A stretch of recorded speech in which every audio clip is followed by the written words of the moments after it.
சென்னையில் வாழும் மக்களுக்கு பட்ஜெட்ல நீங்க லேண்ட் வாங்கி இன்வெஸ்ட் பண்ண போறீங்கன்னா, உங்களுக்கு பெஸ்ட் ஆப்ஷன் நம்ம ஓஎம்ஆர் தாங்க. இந்த ஓஎம்ஆர்ல இல்லாத ஃபெசிலிட்டீஸே இல்ல. IT companies, shopping mall, theatre, ECR road, schools, colleges, hospital இன்னும் சொல்லிட்டே போகலாம். ஆனால் அப்படிப்பட்ட ஓஎம்ஆர் நெக்ஸ்ட் ஜெனரேஷனுக்கு மூவ் ஆகுது சொன்னால் உங்களால நம்ப முடியுதா? அட ஆமாங்க, நம்ம ஓஎம்ஆர் ரோட்ல இப்போ மெட்ரோ ஒர்க் ஸ்டார்ட் பண்ணிட்டாங்க.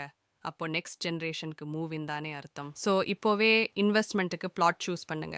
அது எங்கே எப்படி பண்ணணும் சொல்கிறேன் கேளுங்க. ஜஸ்ட் ஒரு 2 minutes வாக்கபிள் டிஸ்டன்ஸ் நம்ம ஓஎம்ஆர் ரோடு இருந்து வண்டலூர் கிளாம்பாக்கம் ரோட் கனெக்ட் பண்ணுற மாதிரி. நம்ம கேளம்பாக்கம் லொக்கேஷன்னா நம்ம என்ஆர்ஐ ப்ராப்பர்ட்டிஸ் ப்ராஜெக்ட் இருக்குது. லான்ச் பண்ணி ஜஸ்ட் 5 monthsல 90% பிளாட்ஸ் புக் பண்ணிட்டாங்க. அதிலும் 89% பிளாட்ஸ் ரெஜிஸ்ட்ரேஷன் பண்ணிட்டாங்க.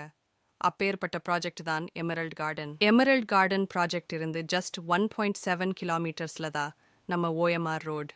நம்ம வண்டலூர் கிளாம்பக்கம் ரோடுக்கும் 1.7 kilometers இடைவெளி தான். நம்ம எமரல்ட் கார்டன் நியர்பைல தான் நம்ம சிறுசேரி எஸ்சிப்காட் ஐடி பார்க் அமைஞ்சி இருக்கு, வெறும் 5 நிமிட பயணங்களில்.